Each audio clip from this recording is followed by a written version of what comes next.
करोड़ों सरकारी कर्मचारियों और रिटायर्ड कर्मचारियों को 8वें वेतन आयोग के लागू होने का बेसब्री से इंतजार है। इस बीच ऐसी खबर सामने आई है जिससे उनकी खुशी और ज्यादा बढ़ जाएगी। दरअसल ब्रोकरेज फर्म एम्बिट ने 8वें वेतन आयोग को लेकर अपनी इकोनॉमी रिपोर्ट जारी कर दी है।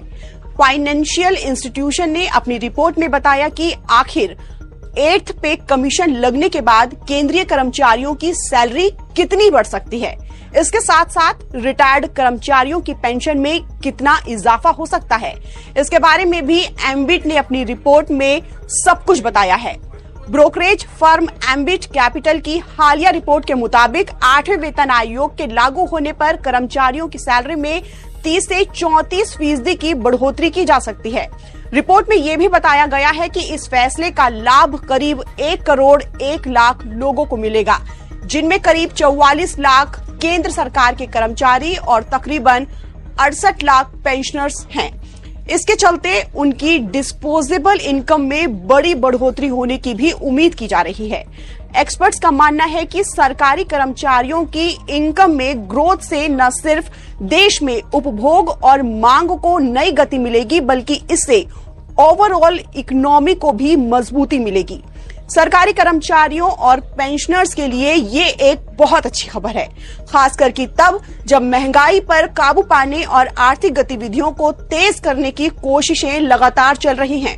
आपको बता दें कि 7वें वेतन आयोग ने जब जनवरी 2016 में अपनी सिफारिशें लागू की थी, तब सैलरी में सिर्फ 14% की बढ़ोतरी हुई थी, जो पिछले कई दशकों में सबसे कम मानी गई। इस बार उम्मीद की जा रही है कि वेतन में ज्यादा बढ़ोतरी होगी तो महंगाई और प्राइवेट सेक्टर के मुकाबले सैलरी में स्टेबिलिटी बनेगी। वैसे केंद्रीय कर्मचारियों की सैलरी और पेंशनर्स की पेंशन में कितना इजाफा होगा, ये फिटमेंट फैक्टर पर निर्भर करेगा।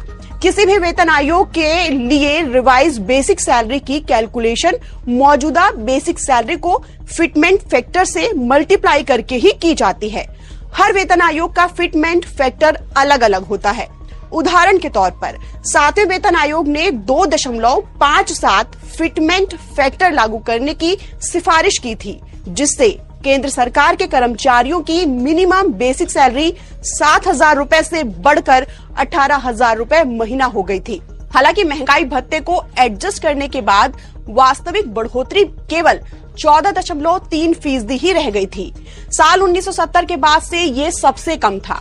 इस अनुमान के मुताबिक 8वें वेतन आयोग में सरकार वेतन और पेंशन में 30 से 34% की बढ़ोतरी की घोषणा कर सकती है।